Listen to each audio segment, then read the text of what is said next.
This is Amiable Arguments. Hello, ladies and gentlemen. It's a new month, and I am Luca, and therefore I'm with you with another podcast. So my guest for today is John. Hello, nice to meet you, John. How you doing, man? I'm all right, thank you. Thanks for being here with me today, John. So, John, you have I came across you when you had I found your Instagram page where you've post really engaging sort of long form material. Like you really, on your posts, you kind of really write about the subjects that bother you, that intrigue you, and you think quite deeply into them. So I'm really grateful to have you on the show for today. So thank you for being with me. And that's cool, mate. Following the Insta. Is there anything you want to share with the folks at home in order for them to get to know you a bit before we begin, or should we just go straight into the heavy stuff? It's up to you. I don't know, really, man. I mean, I do a lot of Ask Me Anything sort of stuff on Instagram. There's only a limit to what I can really share for fairly obvious reasons. But, of course. Yeah, I think it's good that you picked up on the long form thing. I do like the long form content because I feel like there's a distinct lack, not just on Instagram, but on the social media space of people trying to develop ideas and engage with ideas and test their own ideas. You know, there's a lot of clickbait, a lot of sound bites, a lot of echo chambers, a lot of, easy, simplistic political rhetoric out there. And for me, it's just, it was something that I felt very strongly about. I filled a space that I was looking for, is what I tried to do, I guess. So yeah, it's cool that you pick up on that, man. Fantastic. Well, okay, so today we're actually going to be doing something a little bit different for those of you listening at home or on the underground or wherever, because we're also on Spotify and numerous other platforms now, which I'll link below, and I'm planning on making this podcast a lot easier to listen to wherever you are, whatever you're doing. So, yes, today, John and I are going to be, rather than tackling ideas and themes, although they'll certainly be a part of it, we've chosen to look at individuals. And the two individuals that we've decided to look at are the leaders of the two main British parties, so Labour and the Conservatives, respectively. So we'll be talking for about half an hour about Kier Starmer and what a fun human being he is. And then we'll be talking about Boris Johnson and how he could do to be a little bit more serious, probably. So, yeah, Boris. So, John, your thoughts on Sir Kier Starmer, leader of the Labour Party, Her Majesty's opposition? God, where do we start? We got half an hour. Well, actually, let's break this down a little bit more. So because I did have a structure to this, I've jumped the gun a bit. What's your opinion of Kier Starmer on put his politics aside?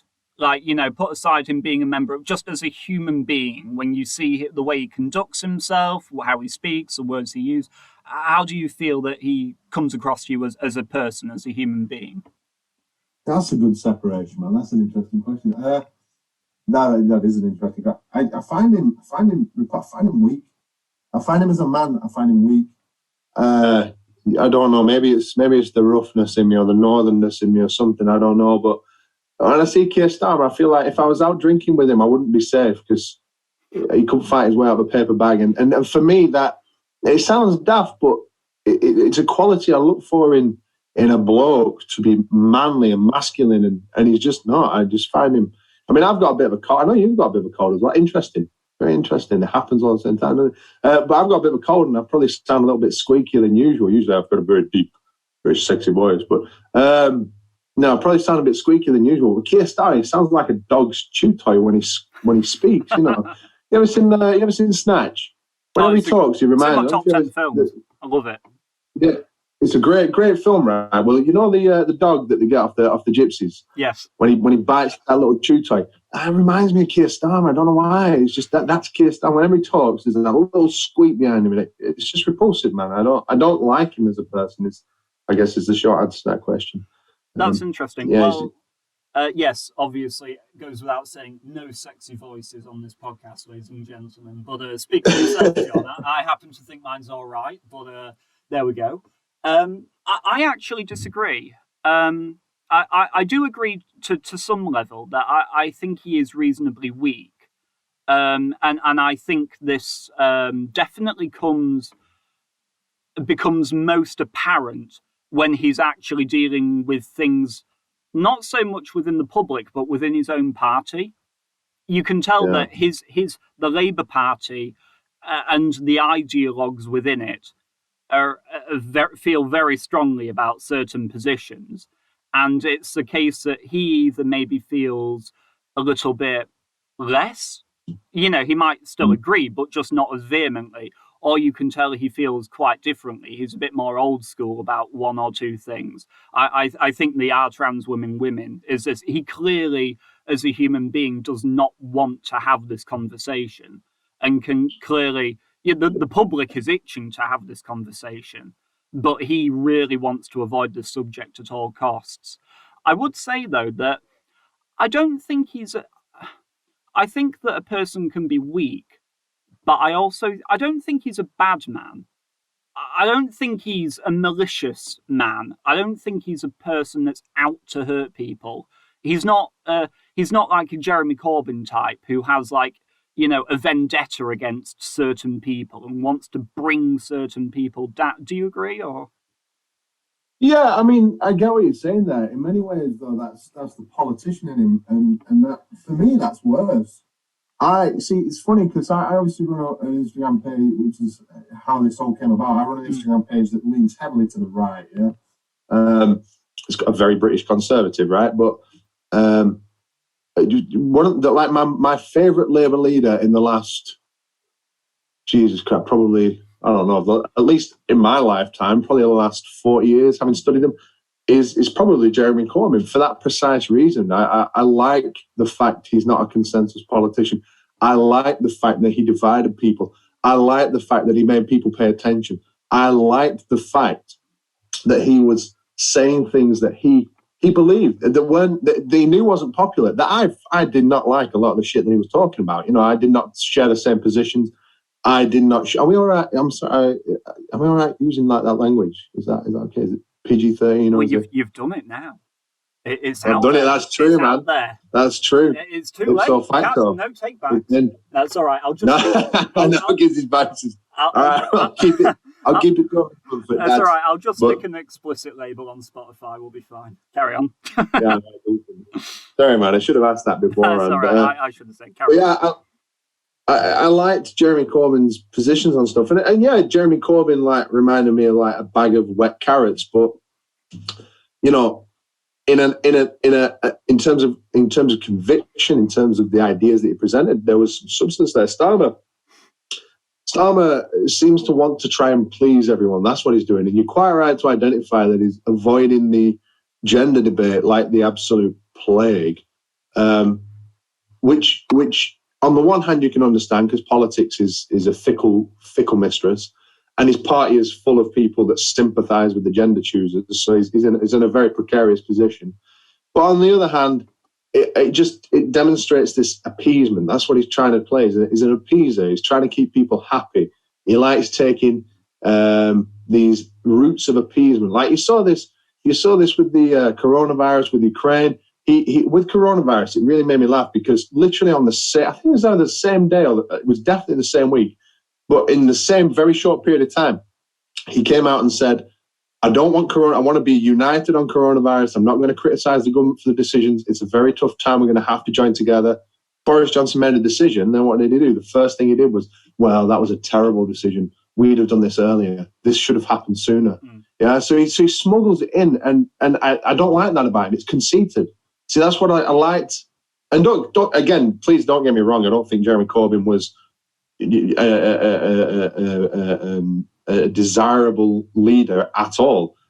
But I liked the fact that he didn't try and smuggle this false, fictitious unity in that Kier Starmer's trying to present this image of. I don't like that in people because at the end of the day, the politicians, they all have agendas and they all have a persuasion. And when they try and hide it, that should make anyone with a brain very, very, very skeptical. Very cynical. Yes, I appreciate that, but at the same time, you don't want to be the. Is there any sense whatsoever in being a Jeremy Corbyn type figure in politics, where you hold views and you have principles, but you know in your heart that the British public don't hold those views enough. What is the role of a party if not to be in power? So Keir Starmer must surely understand on some level that he has to hold some level of the majority of opinion in order for his party to ever hold power. I would disagree with that fundamentally, because Jeremy Corbyn came extraordinarily close to being Prime Minister on 2 occasions. In 2017, and I'm probably going to get fact-checked to death for this, but I don't have these numbers prepared because I didn't know it had come up. But in 2017, I'm fairly certain that Jeremy Corbyn got more votes than Tony Blair did on any of his landslide victories. More votes. More people supported Jeremy Corbyn than supported Tony Blair when Tony Blair had landslide victories. Jeremy Corbyn was also, and again, I'm going to get fact-checked to death on this, but I like the risk. Ooh. So I'll do it without checking myself. Go on, John. But I'm sure Jeremy Corbyn, he got something like 500,000. It was, I can't. It was very, very close to a recent Tory Prime Minister. Very, very close to a recent Tory Prime Minister in 2017. In 2019, Jeremy Corbyn's manifesto was not only extraordinarily popular, lots of his manifesto, extension of broadband being like one of the big ones, but lots of his manifesto was in some form or another. I think the cat's drinking my drink. He is drinking my drink. I'm down. In some form or another, was adopted by the Conservative Party. The thing that killed Jeremy Corbyn in 2019, and I would bet my bottom dollar it would have been a knife-edge election if it wasn't for Jeremy Corbyn's EU stance, which was the most ridiculous stance they could have possibly produced in any situation. Worse than the Lib Dems, because at least the Lib Dems were honest about it. The stance was ridiculous, and it was orchestrated by Keir Starmer. So I reject the idea that I reject the idea that consensus is the way to victory. I don't think it is. I think ideology is the way to victory, and I think that's been proven. That has been proven in America with Trump. Fair enough, he played the first past the post system, but he played the system he's got. He played the hand he was dealt. And I think people are tired of consensus. I think consensus has brought us Tony Blair, it's brought us David Cameron, it's brought us Theresa May, it brought us Nick Clegg, it brought us Ed Miliband. Ed, we made some mistakes, Miliband. It brought us the catastrophe that is Boris Johnson's government, which has been, so much worse than it should have been. So no, I don't think the path to power lies necessarily in consensus. I think people will vote for new and different ideas. And again, Jeremy Corbyn, I'm not a big fan, but he was a man of his principles in many regards, and people ate that up. Mm. Well, I have to say, I think I have to concede to you there. I think you raised some very, very good points. My only thing is we should probably move away from talking about Jeremy Corbyn, seeing as we've talked about more about him than we have Keir Starmer, and it's supposed to be Keir's podcast. So even when he's got something dedicated to him.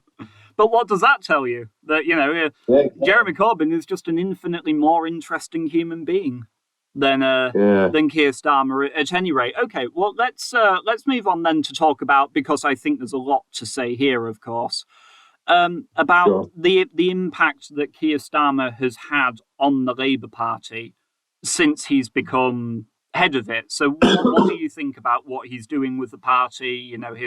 His flirting with patriotism and trying to slap the Union Jacks on the back of his speeches and everything, and trying to wrestle with the far left socialists on the one side and the Blairites on the other. What do you think to the way he's coming at all of this?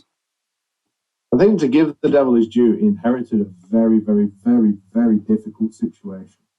He inherited a very difficult situation, and he inherited it in the face of the Conservatives inheriting a very favourable and positive situation. Mm. And so that double whammy kind of comes together. And again, you really have to give the guy credit. You can see it. It's so blatant and so transparent, but he's trying his best to play all of those different...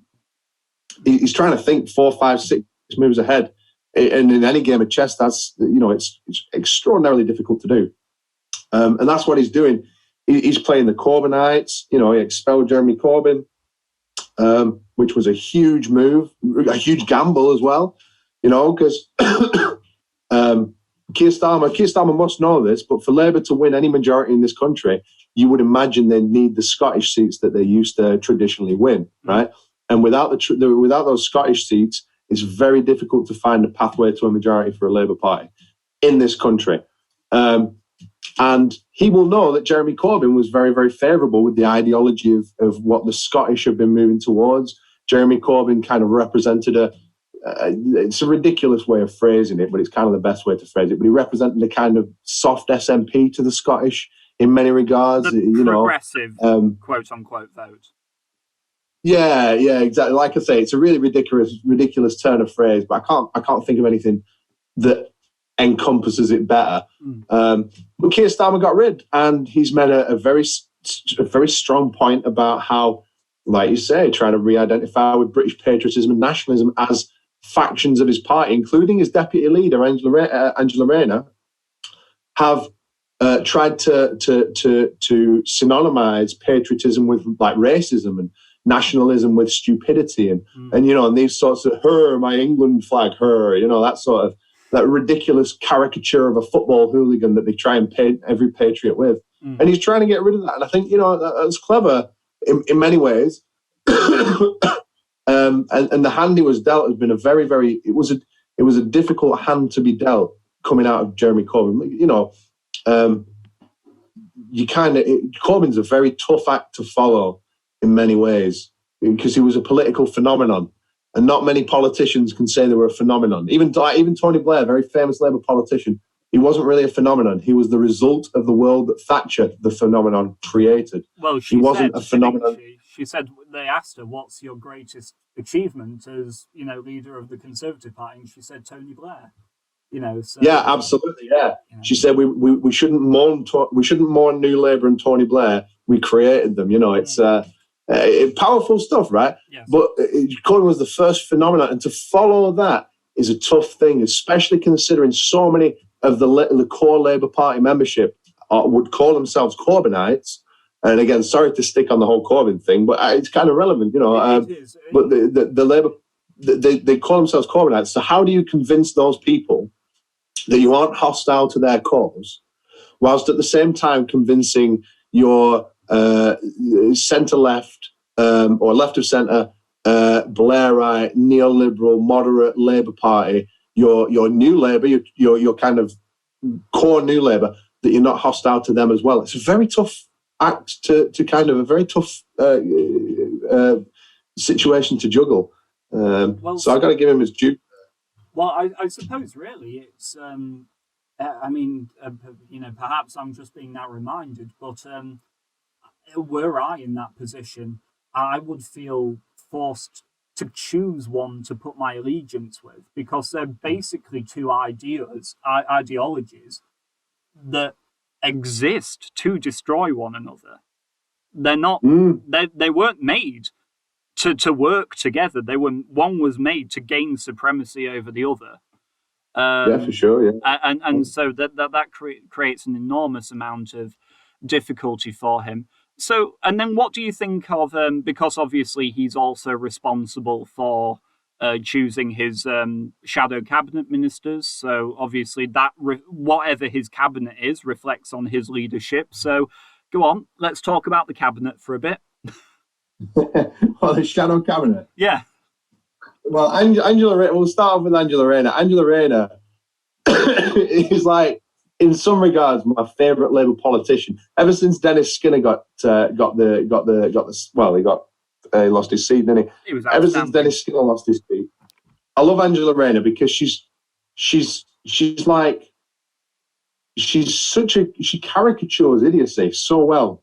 She does things that's just so spectacularly ridiculous that it kind of beggars belief. And she's played this whole, I'm a single northern mum, anyone can do it. She's played that whole card so far, like she's the deputy leader now.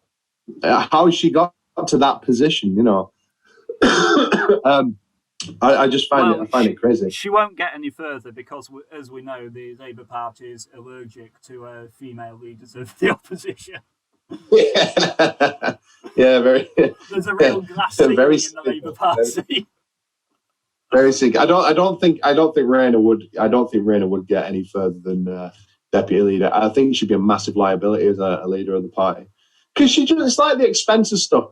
And she talks about the elites, and she talks about how they have no regard for the people, and they hold how they hold them in contempt, and how it's despicable that they're giving contracts here and there and everywhere. And she's spending a fortune on expenses, and she's claiming for things that really, she doesn't have to claim for. Like she's claiming for tech, she's claiming for journeys, she's claiming for hotel stays, she's claiming for. I can't remember the exact number. I get fact checked to absolute death, so I'm not even going to try and give one. But she's claimed thousands, in expenses for things that really, if you're a woman of principle, if you're on 84 grand a year, and you're talking about how that's an elite wage and how it's ridiculous we're earning this much and the bottom end are earning nothing, right? And 84 grand a year is a crazy wage, right? It's a phenomenal wage, great wage for anyone. Then she should be putting her money where her mouth is. She should be living what she preaches, and she doesn't. And she almost doesn't see that that's the case. She almost, oh well, I've told you that I'm a single mum from the north, and I'm a young politician, and I'm a woman. So what more do you want from me? It's like the Diane Abbott with the whole black stuff. It's like just because you're female, just because you're northern, doesn't mean you have this kind of trump card whenever you do something stupid. No. But no. Apart from that, though, for the sake of brevity, he didn't change an awful lot of the actual main voices in the party, did he?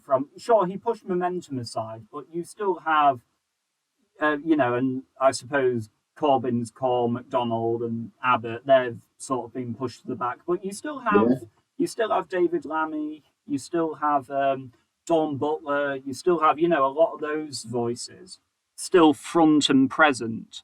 Those are the voices that he clearly feels he wants to use to reach out.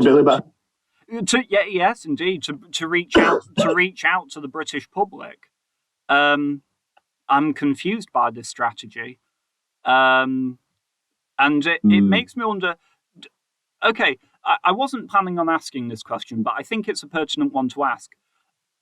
To what extent do you think that Keir Starmer understands why his party is in the mess that it is? Oh, that's a great man. Oh, that's intense. Well, the answer to that lies, so the cabinet thing, so why has he kept people like Lammy in there with just the ridiculous Lammy report that he produced? Why has he kept the likes of like a Miliband in there, for example? The reason for that, in my understanding, is he wants, if he was to get rid of all the people that Corbyn put there, if he was to get rid of all these voices, Irina, Lammy, who else you got in there? You got Dodds, Yvette Cooper, you got all these key Labour faces, right? If he was to get rid of those people, he is telling everyone, yes, I agree that they shouldn't have been there, right?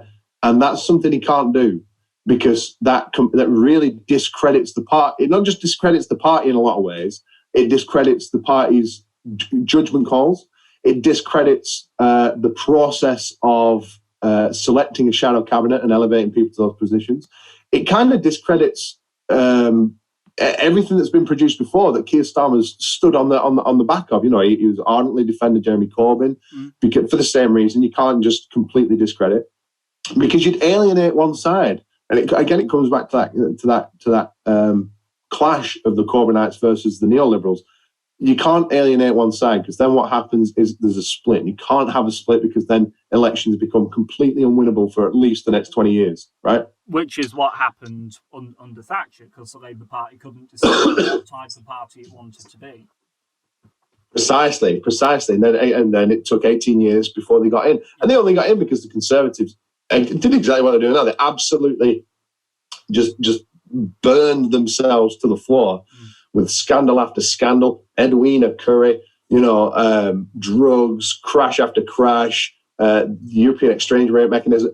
It just absolutely, it was kind of self-inflicted, really, in a lot of ways.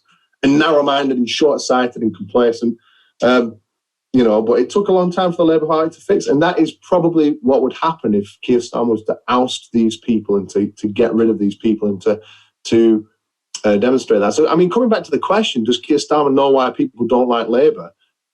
I think that's a dangerous question for someone like me to ask. For example, I don't necessarily know where you stand politically.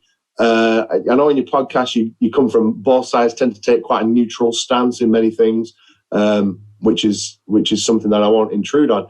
But for me, particularly, to say something like, why doesn't Keir Starmer understand what the British public don't like about Labour? I think, the question I need to ask is, why is it that Jeremy Corbyn, the Labour Party, consistently get nearly enough votes to take power, right? Why is it that they are, like, under first past the post, realistically speaking, in a few marginal seats? So there's over 400 safe seats at the moment in British politics, right? Which means those seats are pretty much spoken for. And we'll see how that turns out in the next election, because the 2019 kind of wrecked it up a bit. But there's around 400 safe seats in the United Kingdom, right? Which means you're looking at trying to get 150 of the marginals. Yeah, that's what you're looking for, right? It's like, in those marginal seats, Labour was not very far away from taking those. Like, they were a close second in many of those seats. So the question isn't, what doesn't Keir Starmer, like, why doesn't he understand what it is the British public hate about Labour? For me, the question is, why is it that Labour can be so terrible, in my personal opinion, right, and so atrocious at politics and have such a poisonous and dangerous and fatal ideology, and still have the support of nearly half the voting population? That's crazy for me. And that for me is the ridiculous thing. I think, and again, sorry to kind of, but this does answer the point in a little bit more kind of concisely. I think Keir Starmer does understand what it is that people don't like about his party, which is why he's trying to go down this rebrand route, which is why he's trying to use this rhetoric of unity all the time. Oh, we need to show a united front in Ukraine. Also, Boris, why do you keep using Russian money? Oh, but we need to keep a united front. That's why he's trying to push that. That's why he's trying to push the patriotism rhetoric. That's why he's trying to, appeal to the jingoists, let's say. I think he does understand what people don't like, and he's trying to appease the people whilst keeping his party intact, which is, again, a difficult thing. But he's it's all a bit pointless, because Sir Keir can put as many flags out as he wants, but if he's just one voice that's sort of meekly saying, I think this country is all right and there are some good things about it, but whilst there's a lot of people in his cabinet and MPs in the Labour Party who want to see the country go through radical reform and think it's a white supremacist, oppressional, country and all those sorts of things, then what is one voice against the voice of the party? And I think majoritively that those are the voices that stand out to me within Labour's, and Sir Keir's can't rise above them. Yeah, that's a good point. It is, especially with keeping people like Lammy in there, and Dawn. But Dawn Butler, she's had a pretty bad diagnosis today, hasn't she? She has, yes, and I really hope that everything evens out for her. It's a really awful thing.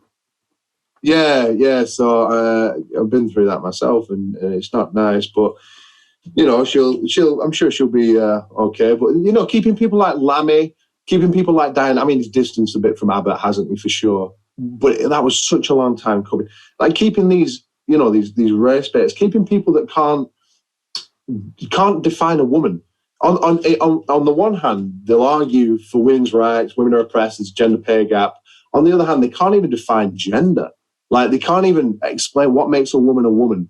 You can obviously see me right now. People listening to this won't be able to see me. But in a lot of these people's opinions, I, as a 6.5 foot tall grizzly bear, right, could just literally wake up one day and say, I am actually a woman, and start taking hormone therapy. Not even do that, right? But it's like, there's no need. Like, why would I need to take hormone therapy? Because they've got no definition. But I could just literally wake up and say, I am a woman. And then they say, all right, miss, no worries. Step into the ladies. Here's a bikini.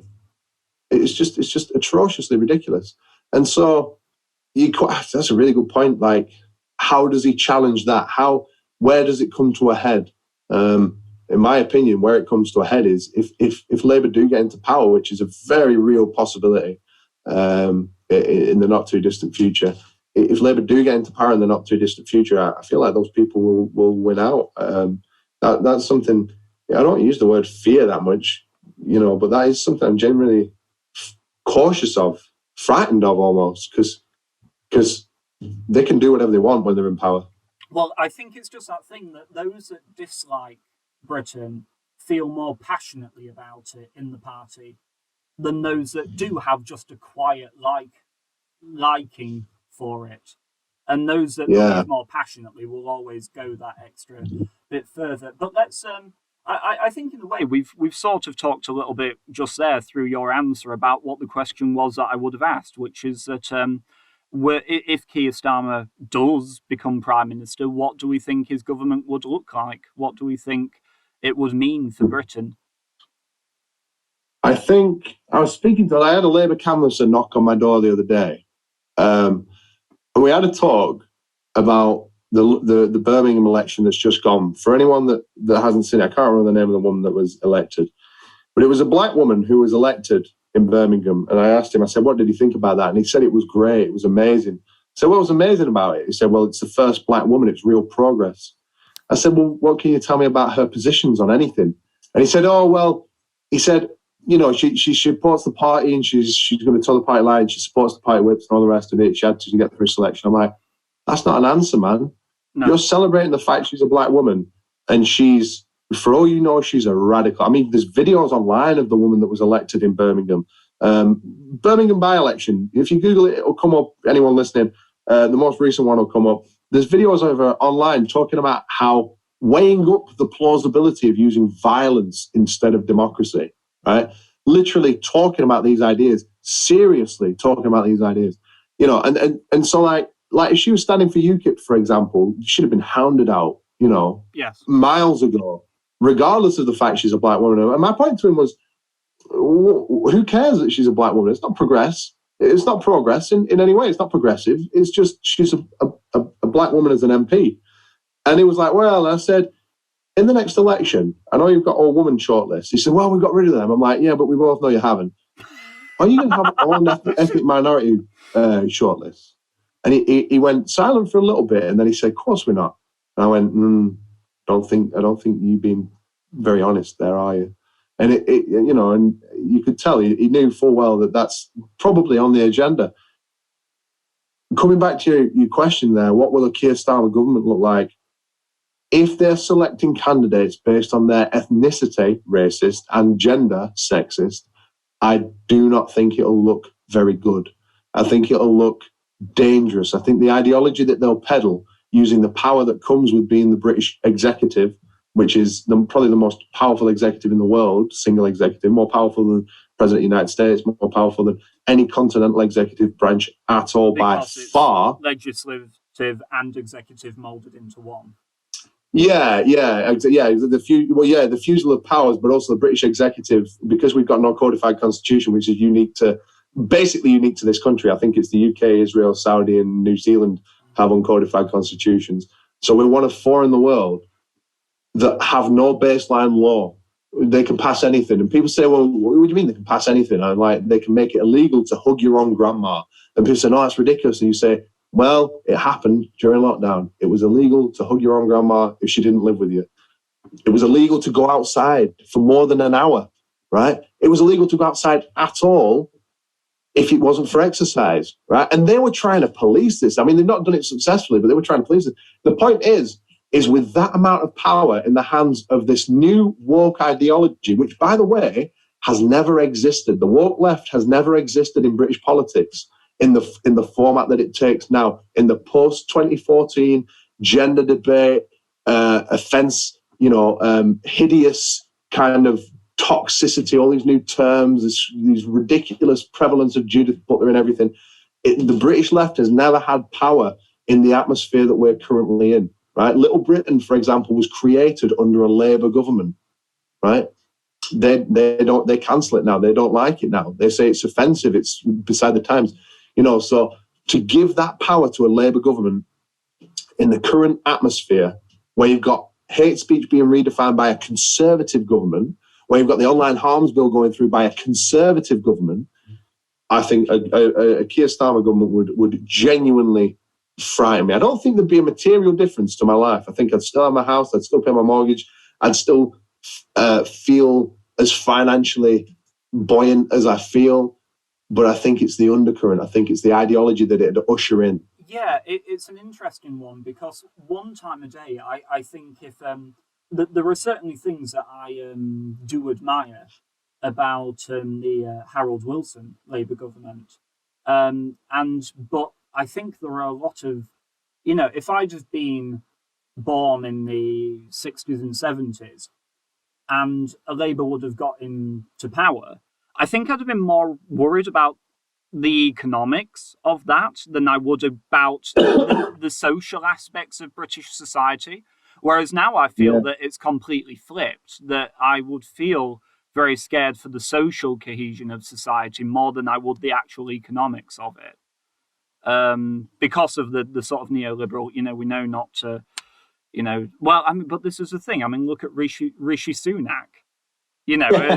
As Chancellor, I say that, I keep thinking we move forward and learn what economics work and which ones don't work. But I feel like for as long as I can see, our generations have been having the same arguments with one another about what works and what doesn't in an economy.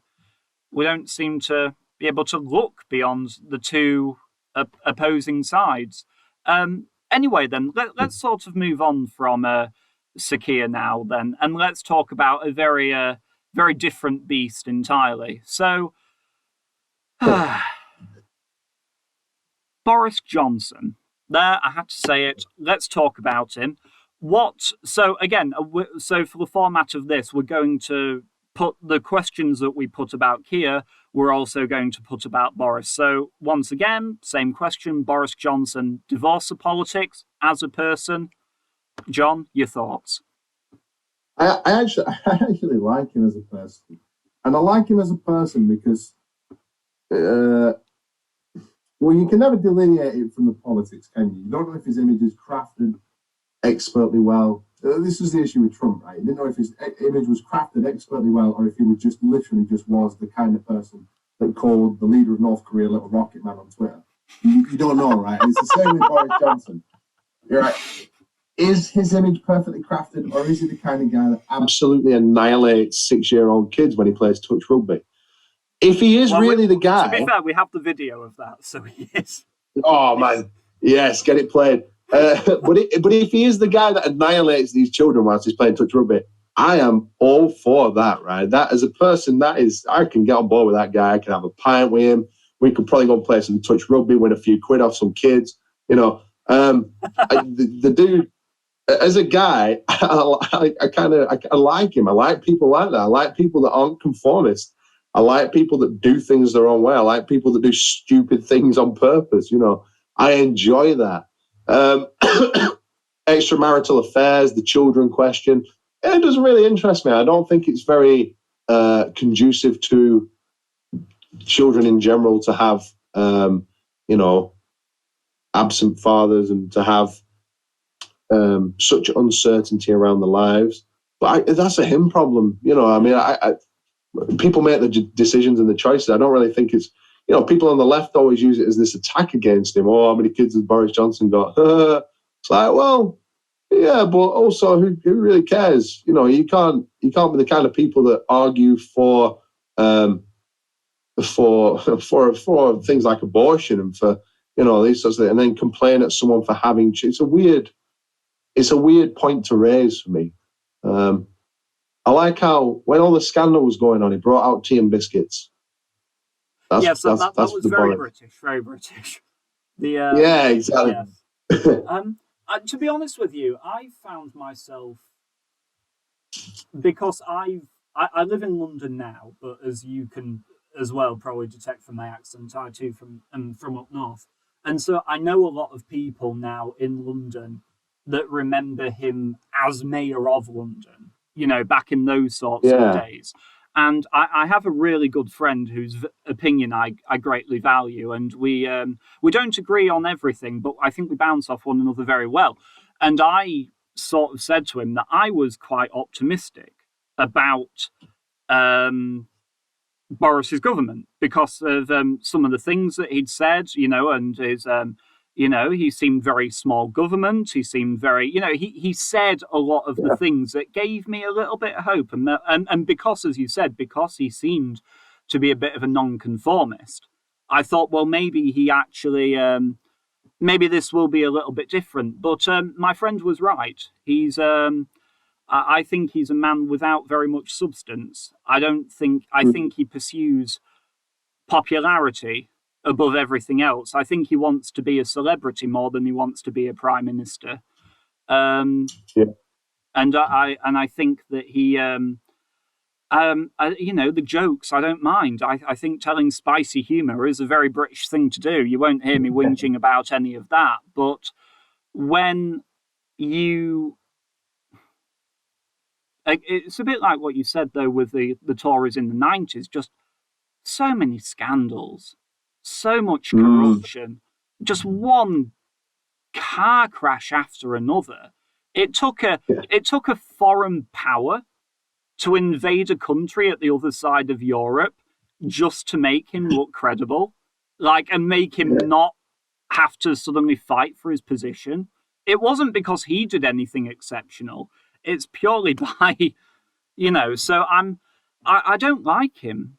I really don't like him at all. I feel like we need, which is weird in a way, because I suppose it just makes me concede your previous point even more, that what I would really want, because you can tell he's trying to look for consensus, and I really wish he would be I wish he'd have principle, like Jeremy Corbyn. Yeah. So I suppose I must come back round to, concede to your previous point. So, okay, and then again, moving on to the second question then, the impact that he's had on the party. Obviously, like Sir Kier, he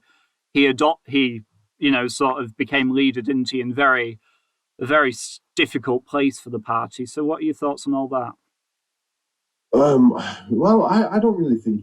Again, I mean, I appreciate why. I'm not being contrarian just for the sake of being contrarian. But I actually, looking at it, I really don't think he inherited a tough hand at all. I think the best thing that could have possibly happened for him was that they forced an election. I think he was a shoo-in to win it because the Labour Party were always going to choose a shit policy. It just so happened they chose the worst possible policy. I mean, the Labour Party policy on Brexit, let's renegotiate a deal, a better deal in air quotes, and then we'll campaign against it in a second referendum. What is that? That's the stupidest thing I've ever heard. But anyway, that was their policy. And that was always going to happen though, because there's so much of a divide in Labour. Yeah. And they'd accidentally turned it into a partisan issue when it never really was. No. Corbyn, famously, always a Eurosceptic, which is why he was so quiet about the whole thing. Dennis Skinner, the bad man himself, Eurosceptic, right? Throwing it in there. So they were always going to have a shit policy. So Boris, really, he needed an election. An election was a godsend for him. It gave him the power to do whatever he wanted to do. He got an 80-seat majority, which was stonking. Nobody saw that coming. Everybody thought, maybe he'll get a bit more of a majority. Maybe he'll solidify it. Maybe we'll pick up a few seats, here, there, and wherever. 80-seat majority, man. Mental. Couldn't have been any better. He took Tony Blair's old constituency. Amazing. People like Dennis Skinner lost the seat. Amazing. Jo Swinson lost her seat. Amazing. Well, not to Boris though. She lost that to the SNP. Yeah, to the SNP, fair enough, but it's still yes. A loss is a gain. You know what I mean? Jo Swinson losing the seat is a gain, and it was phenomenal. It could not have been any better. All the things that didn't go his way, like the loss of a few Scottish seats, for example, still went his way. It was unbelievable. And then he inherited this position, and it's like, right, all you need to do is get Brexit properly done, which he didn't do, right? Because Boris Johnson's deal, which people seem to forget, is just Theresa May's deal with the level playing field put into the political declaration as opposed to the withdrawal agreement, and the Irish backstop just kind of rubbed out, so it's only very faint, so you can't really tell if it's there, and then renamed, and then just splashed in because we'll just break international protocol anyway, it doesn't matter, right? So Boris Johnson's deal, it wasn't very great anyway, but whatever, he got it through. That's all he had to do. And then what else did he have to do? He just had to say, look, here we go, we're going to turn a corner. Conservative politics is back. Let's be socially conservative. We're not afraid to spend money because they obviously weren't. How do we know that? They spent £500 billion on COVID, £500 billion on COVID. Fair enough, it was on COVID, but it didn't have to happen. They were willing to spend that money. It did not have to happen. It wasn't nailed on, and we've got to move away from this idea that they had to spend that money on COVID because they didn't. It was a political decision to do what they did with COVID. But anyway, that's beside the point, right? He inherited a great hand, and he played it like absolute. It's like he was getting his advice from like Diane Abbott. It was like, what? And I think it's shocking. And I actually agree with you. I really do agree with you in terms of him being a politician that just pursues his own destiny. He's trying to pen his own name in the pages of history. And once he's written there, that's it for him. He doesn't really give that much of a shit. And that's evident in everything that he does. He's an absolute narcissist in that regard. It's crazy how bad he turned out. He shouldn't have turned out this bad, but he did. Yes. And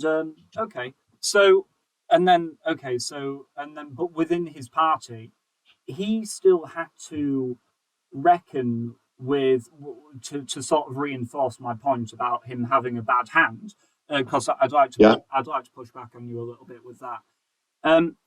He still had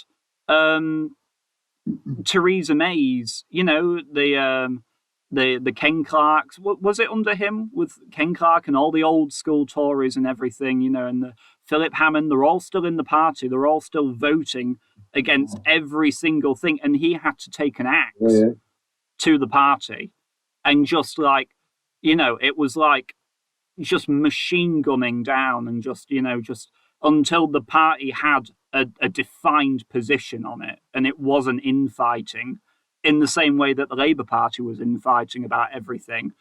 So that was quite Machiavellian. Like, he was quite ruthless about all of that. For sure, right? But that makes sense. And again, right, a prime minister can't ask for a situation where they can do that. The situation has to present itself. And so for Boris Johnson to inherited Theresa May's failed deal, because it failed multiple times to get through Parliament, twice at least, maybe 3 times, can't remember. 3 times if you include Boris Johnson's. So he inherited that. He inherited a divided party. He inherited a party that had just seen people like Anna Salisbury moving over, like literally walking across the benches and going independent, the animals that they were, and forming Change UK. What a joke that was. He just seen all this stuff, right? And he was in a very sticky wicket because they wouldn't let him force an election, right? They wouldn't put together a vote of no confidence. And Parliament wouldn't do the same thing because it was too risky for them. So he was trapped there, right? Yeah. And so he had to find a way to force something through for him to regain control. And how serendipitous, how wonderful, how beautiful could it be that the Supreme Court rules a prorogation of Parliament unlawful, right, which is basically spitting in the face of the Brexiteers, because this is a hot debate. This is a huge debate, and people on the legal side will know more about the legal side than I do. I know about the political side, but the reason that the prorogation unlawful judgment was so controversial is because Parliament had the tools, if they didn't like the prorogation decision, to challenge it themselves, right? It did not need the Supreme Court to engage with that or to make a judgment on that. And so the idea is that the judgment was therefore political, because they knew that making that judgment would force Boris Johnson's hand. How beautiful. You couldn't ask for that. You could not write it. You couldn't produce it yourself. To have the Supreme Court and Parliament literally both saying, you cannot do what you are entitled to do as a Prime Minister, and you also can't have an election because we don't believe we can win. How great is that? So then what happens? It comes around, has to call for an election, has to get the election through. And Boris Johnson says to all the people that want to stand in his party, right, here's how it is, kids. You agree to stand by me in every decision I make regarding Brexit, or you can't stand. and that's it. Because this isn't a Tory Labour ideological election. This is a Brexit referendum. Yeah. And we've got 52% of the vote, right? So if you 4 years down the want line, to stand as an MP, what's that, sorry? 4 years after the proper referendum. Absolutely. You know. Yeah, absolutely, yeah. Good, yeah, absolutely. This is 4 years down the line. People are getting agitated with it. People are worried it's going to get sabotaged. If you want to stand, you've got to back me 100%. No Prime Minister can ever say that. There's no situation that ever comes up in politics where a Prime Minister has the power to say that to every MP, regardless of who they are, regardless of the seat they're in, regardless of the position they occupy in the party. And he had that power. And so for me, that, yeah, all right, fair enough, the Brexit situation was difficult because Theresa May butchered it like an idiot, but also it produced this perfect storm that really, all right, it could have gone the other way, fair enough, and there was a risk, and definitely there was an element of risk there, but it went all the right way for Johnson, and it produced the most straightforward, powerful government that you could have imagined it could have produced. Couldn't have been better for him in that regard. And he's spaffed it up the wall. Well, I suppose that brings us to the final question then, doesn't it? I suppose it's not entirely fair to say what would a future Boris Johnson government look like, because Keir Starmer hasn't had one and Boris actually has for a period of time. So I'd just like your sort of final thoughts as we come towards the end of this podcast as to what you make of his government and where you can see it going in the future. That's an interesting point, man. Rishi Sunak is poisonous. And Rishi Sunak's an important answer to both those questions, because Rishi Sunak is clearly being groomed to be the next leader. And he's being groomed for a number of reasons. People speculate on those reasons. There are a number of reasons why you might speculate on that. But Rishi Sunak is, when I see Rishi Sunak, I see Tony Blair. And when I see Tony Blair, I still shudder, right? And so that's a huge red flag for me. And if Rishi Sunak does somehow manage to get to the very tip top of the Tory party, it's going to be very difficult to see a Tory win.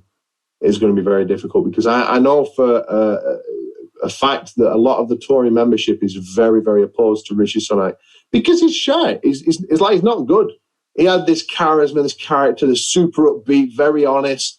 I'm going to be super sexy on camera. Look at how well I wear a suit. It doesn't matter that I'm from a billionaire family. I know what people want and need. And then what does he do? He cuts 5p a litre off diesel and tells us we should be thankful when diesel has risen by something like 60 pence, or maybe a little bit less than that. So like at least 50 pence in the last 3 months per litre. And he's there slashing 5p a litre off, which, by the way, none of the pumps really gave a shit about. It's not been translated to anyone. And even if it had been, nobody had noticed, because it's still an absolute fortune. And it's just the most out-of-touch, shitty, ridiculous decision he could have ever possibly made. There are so many things he could have done, and he didn't choose to do them. And that choice not to do them, for me, tells us a lot more about what he actually does do. Because there are options available to Sunak, there are options available to this Conservative government, and they do not take them. Options like, for example, looking at and investigating nationalisation. Options like, for example, cancelling HS2 and just admitting defeat on that. Options like slashing VAT by 5%, which would help everyone with everything. Options like slashing fuel tax in half, or even getting rid of it for a period. Fair enough. It costs the government something like 30 billion a year, I think. But so they're spending on other things. They're willing to spend on other things. They've spaffed billions of pounds up the wall on hospitals that nobody ever used over COVID. And they did it like that, and they did it purely for the optics, right? Because they must have known they didn't have the staff for them. They must have known that. They couldn't have possibly not known that. And they were just throwing money at these things to try and get them up fast as possible so that they could say, we've done it. They spaffed as much money as they could up the wall on vaccines when they knew full well that vaccines would lose efficacy after a bit, vaccines go out of date, that vaccines probably would have to change over time anyway, so you don't want to get as many as they got, because anyway. So they have money there to spend, and they have areas that they can cut it, and they have mechanisms and tools and all the rest of it that they could have explored, and they didn't. And that, to me, speaks volumes. A future Johnson government, I'm gonna make a prediction. I don't think Johnson wants to be Prime Minister. I don't think he likes it. I think he's been Prime Minister now, and that's it. He's got the T-shirt. He's now in the history books as the Prime Minister through COVID, Ukraine, Brexit. Great stuff. He can pen himself in the history books. I don't think he wants anything else. I don't think he wants more than that. He has undoubtedly had one of the most eventful prime ministerships in For sure. in memory. Between Brexit and COVID and Ukraine. I mean, those are three. Any one taken in isolation would be a lot, for a government to deal with in 4 years, and yet they've had to deal with all of those. It's been, so I have some level of sympathy in that regard, but I suppose if I were to make some sort of final fence-sitting weak ending to all of this, the whole thing that I really just get from this, John, is a semblance of sadness that between both parties and leaders we've discussed today, we think, is this the best calibre of public servant to us that this country can produce? So... Sorry, I was going to say, there's a really, really good point to raise. I think that's a very somber and crucial point for people to really, truly think about. Not to give this partisan conditioning thought to, not to just drink in and just think, oh, well, maybe we could do better, but we've got what we've got. People need to seriously think about that exact point right there, because that's a very, very strong point to raise. Is this really the best we can do? Is this really how politics is going to be forever? Eat nights, millionaires, billionaires talking about how what's the minimum possible level of tolerable poorness? What a ridiculous conversation to have in the fifth richest country on the planet. Yes. We are conducting politics like not even children. Children wouldn't conduct politics this badly, because children don't see how to make such terrible decisions. It's the brilliant thing about kids, right? Is you ask them for a solution and they always give one, and it's usually nice. They always want to find a good solution. Yeah. These guys, they're just not even finding solutions, just doing stupid things, and they're pissing on us and telling us it's raining, and they're all doing it from every angle. And that's a really good point, is people need to crucially look at this and think, is this really what we are accepting? Is this really how it is destined to be? Yes. Well, in that case, if it's a good point, then we ought to end on it. So, John, it's been remarkable having your insight on the podcast. I'm very grateful for your time, so thank you for coming on. Thanks, man. I'm really grateful for you to have me. It's really interesting to be on. Really, really, it's fun. It's enjoyable. It is. It has been. So thank you indeed. And I hope that to all of you listening, that you've enjoyed it or taken something away from it, with this podcast. If it gets the brain juices flowing a little bit and, get some bubbling, then that's good enough for me. I still believe as forcefully in what I'm doing, and I still, passionately believe in this. It's not going away, because, I on the personal note, I've been struggling a little bit with just seeing the views constantly so low now. And I think this podcast is coming up to I've had this about a year now, but that's fine, because I don't mind if it starts off slow, because I believe in putting the legwork in for this. So thank you for you all. I'll leave my social medias, all my contacts down below. Once again, thank you enormously, Irina, for your glorious artwork. And until next time, ladies and gentlemen, be merry and be well.